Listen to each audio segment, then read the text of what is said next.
नमस्कार दोस्तों। आज की कहानी प्राचीन काल की एक कहानी है। प्राचीन काल में एक नदी के किनारे बसा नगर व्यापार का केंद्र था। फिर आए उस नगर के बुरे दिन, जब एक वर्ष भारी वर्षा हुई।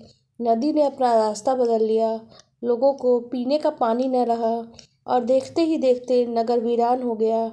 अब वह केवल चूहों के लायक रह गई। चारों ओर चूहे ही चूहे नजर आने लगे। चूहों का पूरा साम्राज्य ही स्थापित हो गया। चूहों के उस साम्राज्य का राजा बना मूषक राज चूहा।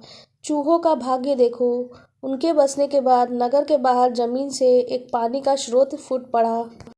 वहाँ एक बड़ा सा जलाशय बन गया। नगर से ही कुछ दूर दूर एक घना जंगल था। जंगल में अगिनत हाथी रहते थे। उनका राजा गजराज नाम का एक विशाल हाथी था। उस जंगल क्षेत्र में भयानक सूखा पड़ा। जीव जंतु पानी की तलाश में इधर उधर मारे मारे फिरने लगे। भारी भरकम शरीर वाले हाथियों की तो दुर्दशा हो गई।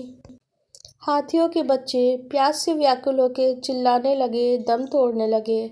गजराज खुद सूखे की समस्या से चिंतित था और हाथियों का कष्ट जानता था।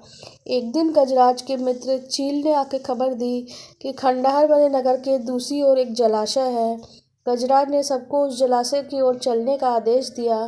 सैकड़ों हाथी प्यास बुझाते डोलते हुए चल पड़े और जलाशय तक पहुंचने के लिए उन्हें खंडहर बने नगर के बीच से गुजरना पड़ा। हाथियों के हजारों पैर चूहे को रौंदते हुए निकल गए। हजारों चूहे मारे गए। खंडहर नगर की सड़क चूहों के खून मांस के कीचड़ से लथपथ हो गई।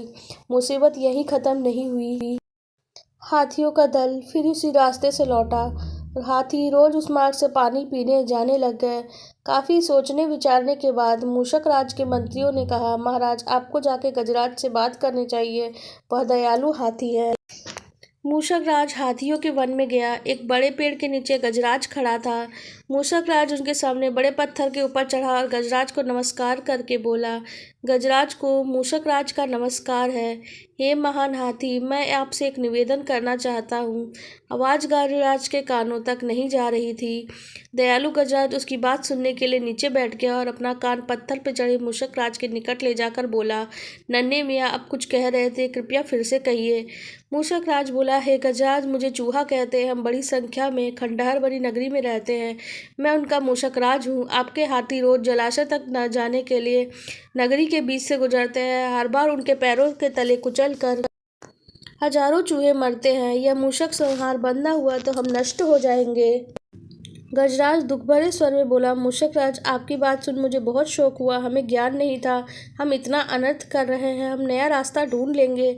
मूषक राज कृतज्ञता भरे स्वर में बोला, गजराज, आप मुझसे ऐसे छोटे जीव की बात ध्यान से सुनते हैं तो आपका धन्यवाद। गजराज, कभी हमारी जरूरत पड़े तो याद जरूर कीजिएगा।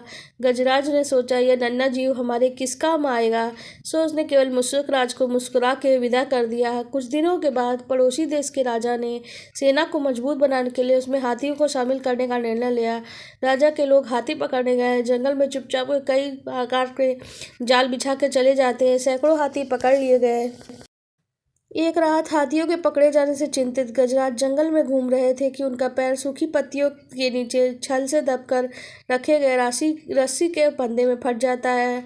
और जैसे ही गजराज ने पैर आगे बढ़ाया, रस्सा कस गया। रस्सा का दूसरा सिरा पेड़ के मोटे तने से मजबूती से बंधा था। गजराज चिंघाड़ने लगा। उसने अपने सेवकों को पुकारा, लेकिन कोई आया नहीं। कौन फंदे में फंसे हाथी के निकट आएगा। एक युवा जंगली भैंसा गजराज का बहुत आदर करता था।